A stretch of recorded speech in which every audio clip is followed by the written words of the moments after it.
sa lahat ng dumalo sa espesyal na exhibit na ito na may tema Kayamanan ng Pag-asa o Treasures of Hope. Sa mga sandaling ito, tayo ay nagtitipon upang maglakbay sa nakaraan at muling turahin ang mga alaala na bigay ng lakas sa pag-asa sa ating parokya. Sa pamamagitan ng mga lumang larawan at mga sipi ng mga dokumento, ating masisilayan ang kasaysayan ng parokya ni San Rafael at Tapiel. Isang pagninilay sa mga hakbang ng pananampalataya, paglilingkod at pagkakaisa ng ating komunidad.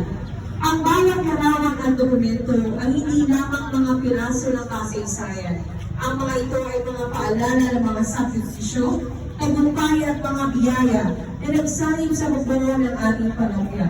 Ang bawat imahe, bawat detalye ay nagsasabing ang ating pananampalataya ay isang kayamanang hindi matitinag.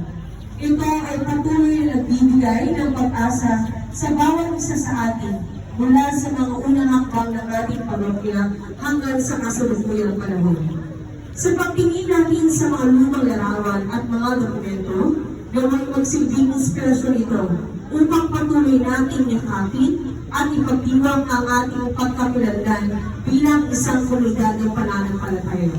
Ang mga yaman ng nakaraan ay hindi lamang nagbubigay sa ating pinagmulan, kundi nagsisilbing gabay sa mas maliwanag na bukas.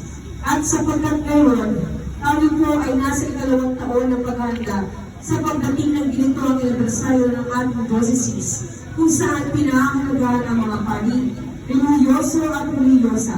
Kasama rin po sa exhibit na ito ang ilang kagamitan at kasuotan ng mga pari na kanilang ginagamit sa paglilingkod upang magkaroon pa tayo ng mas malalim na kaalaman, kamalayan at pagpapahalaga sa mga ito.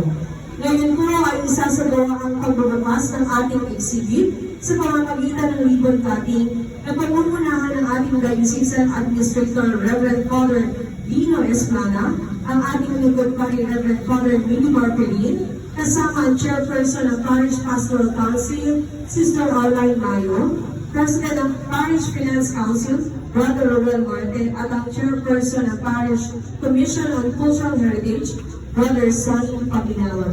At kasama po rin ang ating mga paring naglilingkod sa ating parokya na nandito ngayon.